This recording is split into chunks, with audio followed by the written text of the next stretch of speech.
All right, hey everyone, welcome to a round for the weekend. As usual, this is episode 48, so three more episodes until the big move over to no credentials required. I'm Ryan McCarthy, your host. If you're watching live, thank you for watching. If you're watching on the replay, also thank you for watching. We do appreciate it, and I just want to let you know we are powered by. Well, this program is powered by Belly Up Sports, and it's part of the Belly Up Sports network of live streaming shows. We got a lot of activity going on as usual on across all of our streams. So just want to get this episode taken care of before I move over to no credentials required at 6:55, and I'll be watching doing a live watch party of the of the Albany Empire versus the Jersey Flight. Albany is taking on Jersey in Trenton. Is what's known as the Capital Clash. So if you want to join me, watch some football. We'll do some live commenting, and watch the game together. So hop on over to Belly Up to no credentials required. Twitter account is at BellyUpNCR, and the YouTube channel is also no credentials required. So go over there after this program is done, and we'll watch together and do some commenting and watch some football together on YouTube. All right. So the big question is always, what you drinking? Coke Zero, and I know, and a Pepsi, and a Pepsi cup. I know. I know. It's just I don't know, something out of the ordinary. I didn't have any beer left, unfortunately. But tomorrow I get together with my brother. One of my brothers is coming in from New Hampshire. I haven't seen him in almost 2 years. I haven't seen him or his family in the last almost 2 years, since Christmas 2019. So I'm excited to see him. He's bringing him some good beer from New Hampshire, so I'm going to enjoy some of that with my rest of my family. Gonna get together and just have some fun, enjoy a nice summer day from up in upstate New York, and I'm excited. I'm excited to see him. I'm excited to see his wife. I'm excited to see his kids. So it'll be a fun time, and we'll just have a good time. It's just family, because family's always good when family gets together, and even if the family is as big as mine, it's always a good time. So, all right, so let's get the show started. Probably try to wrap this up in a quick half hour, just so we can go over some things, some topics to talk about. First one is the Stanley Cup playoffs, and obviously we're going to discuss Mark Scheifele's hit on Jake Evans in Game 1 of the North Division Final between Montreal and Winnipeg. Montreal's up 1-0 in the series, and I'm going to show this clip, and I want to get your opinion on it. Was it clean? Was it dirty?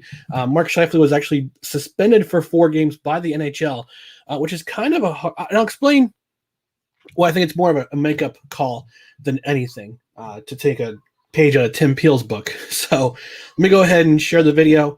We'll hash it out together. We'll suss it out together.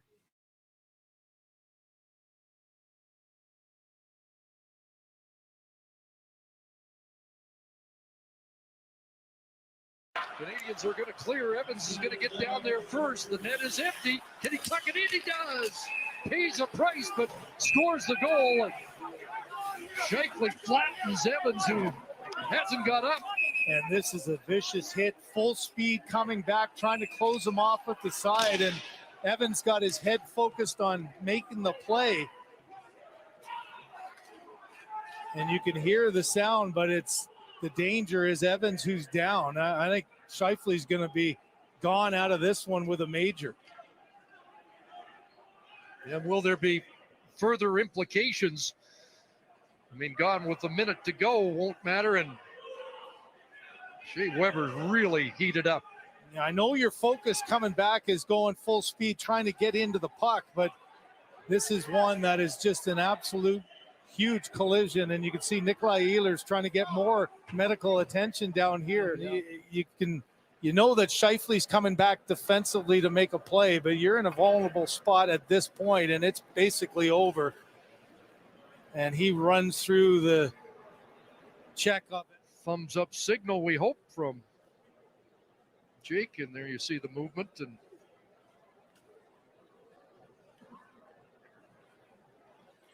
a young guy who became a very important player in round 1.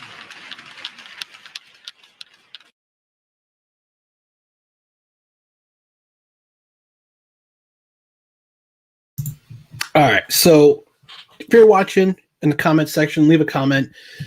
Let's go over this. I just want to break this down together. I just want to see.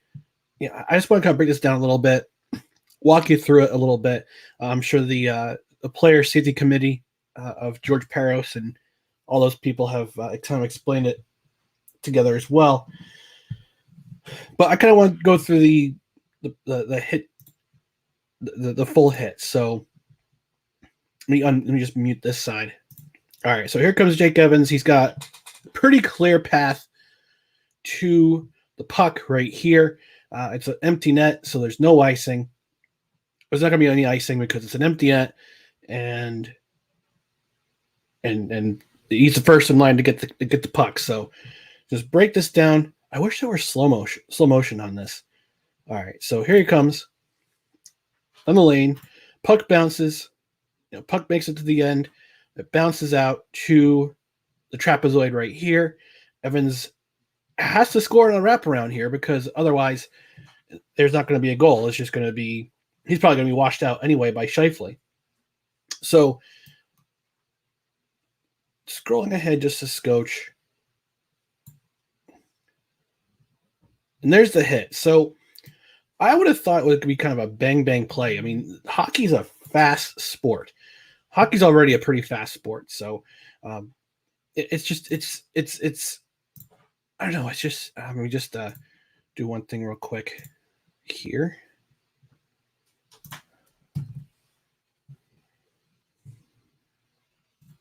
right. So it's such a bang bang play because you kind of see as a player you want as a coach you want your players to finish, especially in hockey. You want them to finish your checks. Now here we go. So almost as soon as Evans scores the goal, Scheifele just knocks him down. Or knocks him down, but knocks him out. Literally knocks him out. There's. Yep. Yeah, it's just a bang-bang play. Now, I understand. Like I said, I understand if you're a hockey coach, you want your players to finish their checks. Was it dirty? I don't know. I want to say no. I don't think it was a dirty hit. Was it necessary? Probably. But with all that speed and momentum that Scheifele's coming down the lane, and look at him right there. He's obviously frustrated, obviously very he's frustrated. It's the end of the game. He knows he didn't get there too late to back up defensively. He didn't get back up defensively. And there's Evans. Unfortunately, he's going to be out for indefinitely with that with a concussion. And I know that player safety is important because we've had players in their careers prematurely because of repeated concussions. I mean, Paul Correa, Sidney Crosby was out for over a year because of concussion issues, but they're beginning to think that doesn't stem much from the brain, but the spinal cord. So there's a lot of science to that. There's a lot of neuroscience that I'm not getting into because I'm not a neuroscientist. I'm just a regular dude who likes sports and watching plays. And the most eerie part of it all is that it's an empty arena. So all you can hear is, you don't hear a round of applause. You just hear sticks on the ice. And there's some fans in the crowd. I think Manitoba is Winnipeg and Manitoba. I think they're allowing 500 fans in the MTS Center right now. So I want to see your opinions in the comment section. What's your opinion? Was it a clean hit? Was it a dirty hit? Did it warrant the 4-game suspension that Scheifele got? Did Scheifele warrant the 4-game suspension that he got?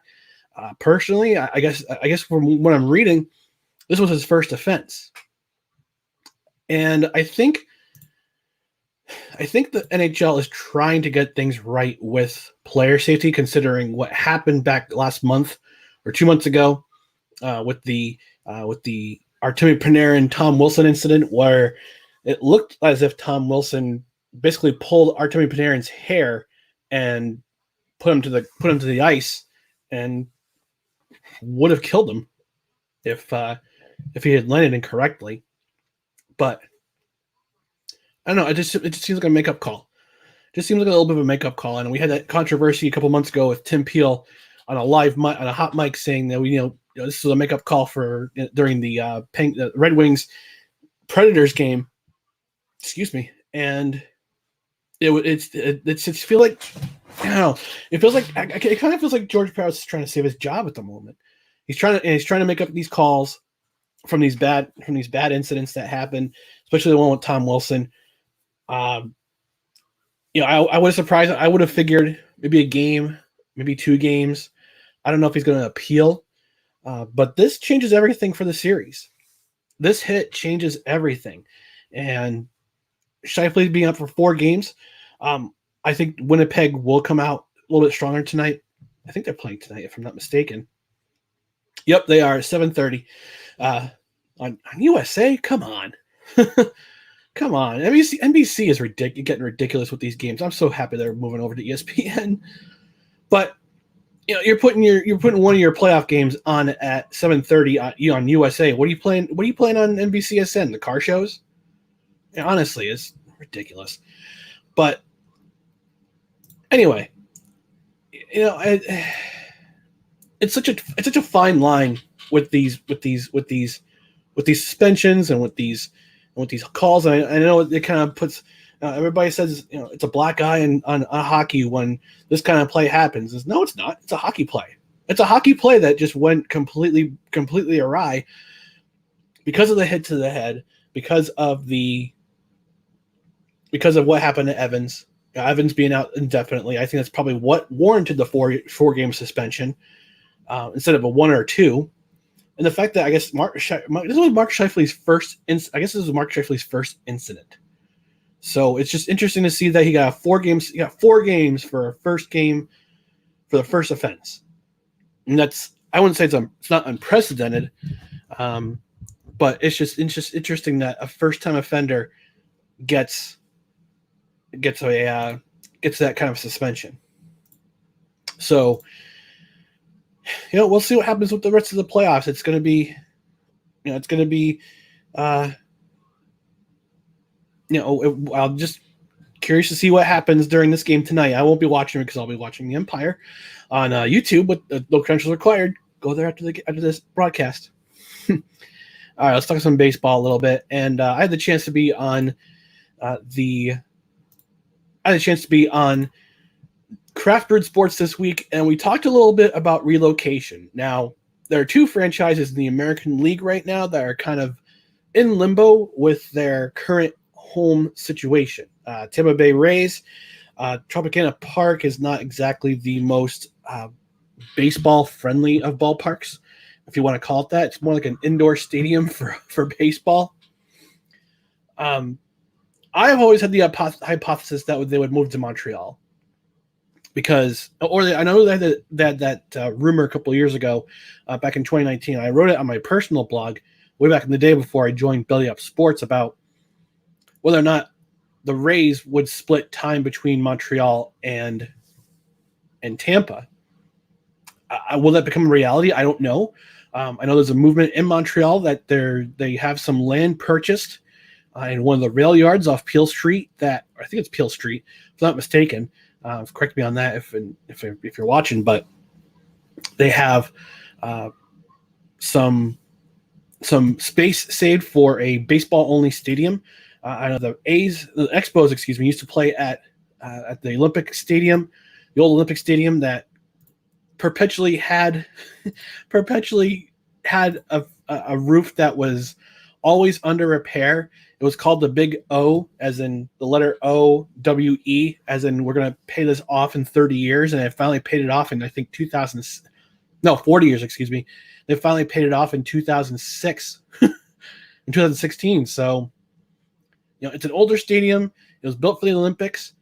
Occasionally there's a sports game played there, whether it be Club Foot Montreal or the Alouettes play every so often. They haven't played a game at the Olympic Stadium, I think, since 2014, 2013, but they would always have their home finale for the last for a good decade or so, or could do 2 decades, almost 2 decades at Stade Olympique. So it'll be interesting to see where the Rays end up if they can't reach an agreement with the city of Tampa.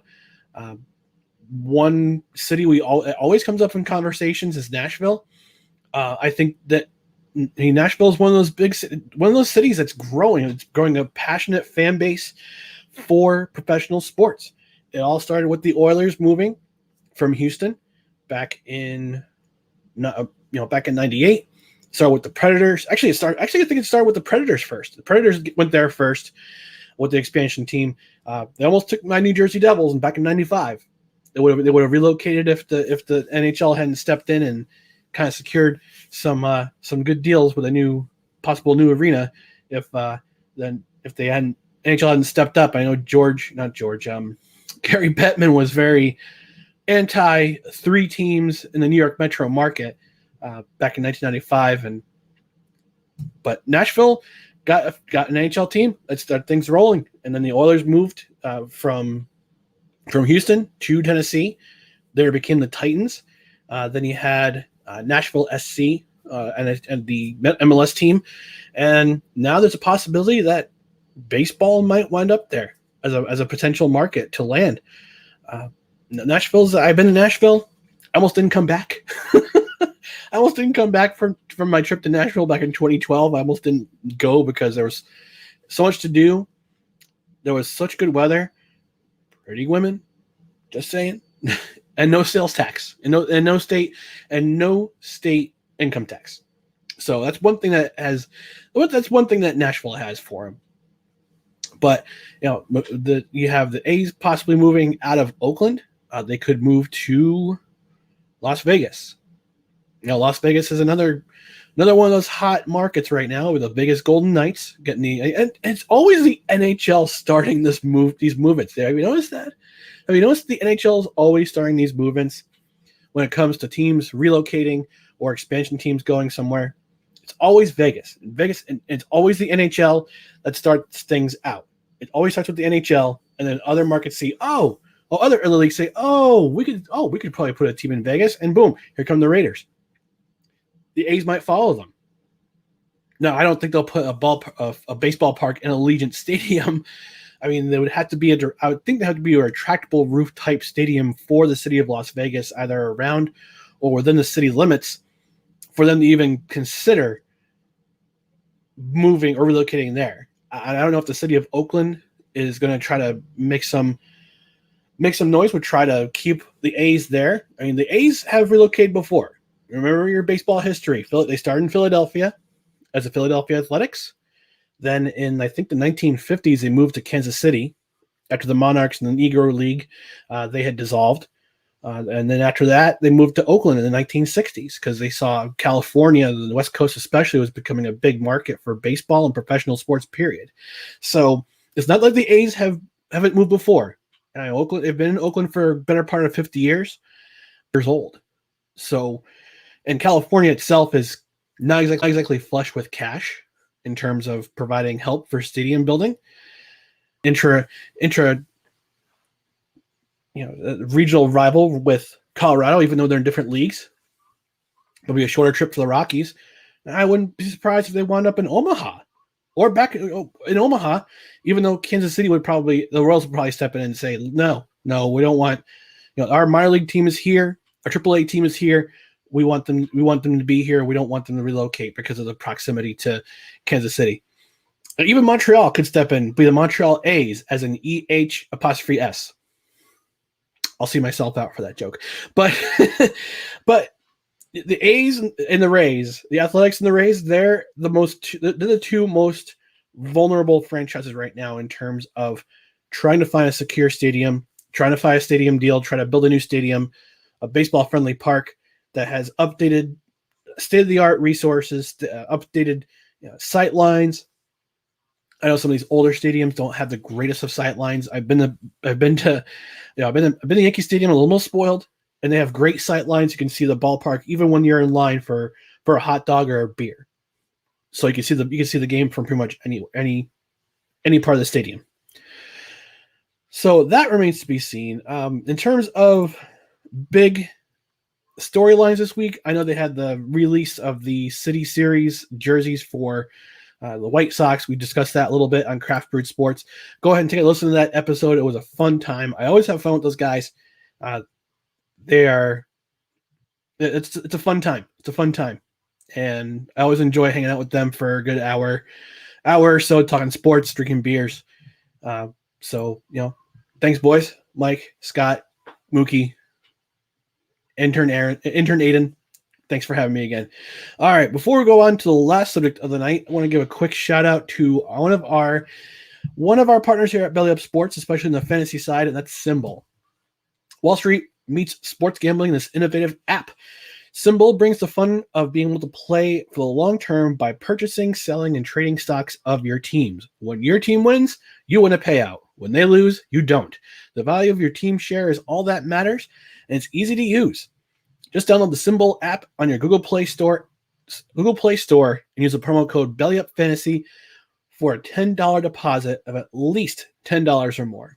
Join the fun of investing in your team for the long haul, where the sportsbook edge is put back into your hands as the player. For the latest and most fun in sports gambling, download Symbol, and again, use promo code BellyUpFantasy for your $10 deposit bonus today.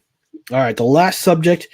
I'm gonna make this quick. Probably make this no more than 5 minutes for this subject. Is the USFL returning? Now, if you're around my age, I'm in my 40s. If you remember, early 1980s, early to mid 1980s, United States Football League. You had Bandit Ball. You had Burt Reynolds as a part owner. God rest his soul, part owner of the Tampa Bay Bandits.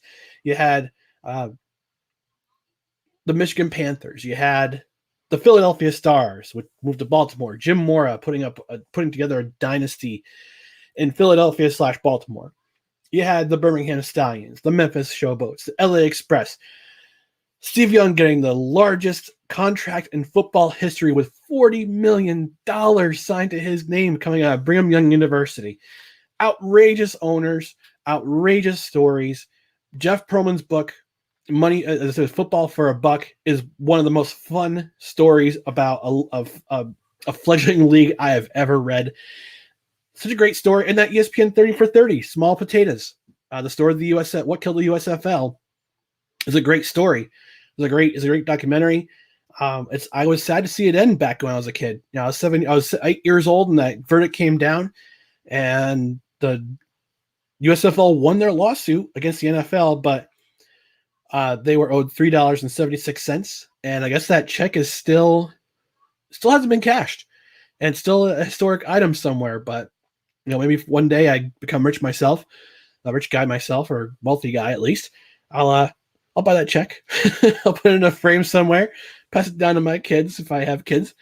But yeah, I mean, the USFL coming back in 2022, and this is the ESPN story. And think about some of the players that came out of that league: Reggie White, Minnesota Defense, God rest his soul; Herschel Walker, Steve Young, Jim Kelly, Sam Mills, rest his soul too; Doug Flutie, Anthony Carter. A lot of these guys, a lot of these NFL guys, played in the USFL first. Canadian Football League fans, of course, remember Doug Flutie. Because he was one of the most prolific passers in CFL history. The NFL didn't give him a chance, so he goes to Canada, revives his career, so to speak, with BC, Calgary, and Toronto. Comes back to the NFL, plays for the Bills, almost leads them to a playoff win because but would have been a playoff win if Wade Phillips hadn't started Rob Johnson, and you wouldn't have Tennessee, wouldn't have the miracle in Music City. Just saying. But I'm excited for the USFL coming back. Now, some people have said it's kind of a cover for the Spring League remodeling, rebranding. I don't know if that's true. It does put kind of a damper in the, kind of a monkey wrench in the XFL returning in 2023. Although there's been speculation that they were coming back in 2022. Now they have a collaboration with the CFL, but here's the cool thing. I mean, and this thing is pretty cool. Rather than securing a playoff, rather than going out and securing a contract before the league starts, Fox Sports has already put in a minority equity stake in the company, so it serves as the official broadcast partner without really have to bid for contracts. Now, I wish I had my old General shirt. I'd be wearing that right now, but I'll have to log on to 503 Sports and get me a new General shirt, a little bit bigger. But I'm excited. I'm excited. I mean, I'm hoping that some of the teams that were in the league back in the day, that those names and those brands come back. And I want to see the New Jersey Generals. I was born in New Jersey, lived there for the first 7 or 8 years of my life. I remember watching them. We had Herschel Walker, we had Doug Flutie, we had Brian Sipe. It was a fun team to watch. Herschel Walker set the professional rushing record, period, of all the leagues, of all the professional leagues. He owns the single season professional record for rushing yards in professional football. But I want to see those teams and colors come back, and the color schemes and uniforms come back. I want to see the Generals. I want to see the Memphis Showboats. I want to see the Oakland Invaders. Maybe Oakland gets a team back. Maybe San Diego gets a team. Maybe the San Diego gets the Breakers. They had the Portland. The Breakers moved 3 times in those 3 years. They were in Boston, then they went to New Orleans, then they went to Portland. Maybe we might see the Michigan Panthers again. Maybe we might see the Philadelphia Stars. We don't know. We don't know the teams right now. They're going to be an 8-team league starting in 2022. I'm hoping I'm hoping to see some of those names, and so those names that played in the USFL come back to the USFL, maybe as consultants or presidents or GMs or coaches. That would be really, really cool and a lot of fun, because I had a lot of fun watching that game. I had a lot of fun watching the USFL. I didn't want it to leave. I didn't want it to fold. Unfortunately, we had some owners that were very ambitious. I won't say any names, but you know who they are if you watch the documentary. Who they were very ambitious. They wanted to compete with the NFL, and they won their lawsuit. But unfortunately, they went up with a $3.76 check, which has still yet to be cashed. I don't think you can cash it anymore anyway. But anywho, in the meantime, I'm going to wrap things up here for this edition of Around for the Weekend. Here's the social medias down below. Twitter at BellyUpAFTW, Facebook.com/BellyUpSportsAFTW, and YouTube. Search for Around for the Weekend, #SportsTalkHappyHour. Again, thank you for joining me. I really do appreciate all 2 of you who have joined to watch me. I'm Ryan McCarthy, and 2 more episodes. After this episode is 2 more episodes until we make the move over to No Credentials Required Friday Happy Hour. So thanks again for watching. Be safe. Enjoy your cup. Enjoy your Coke and your Pepsi cup. Cheers, everyone.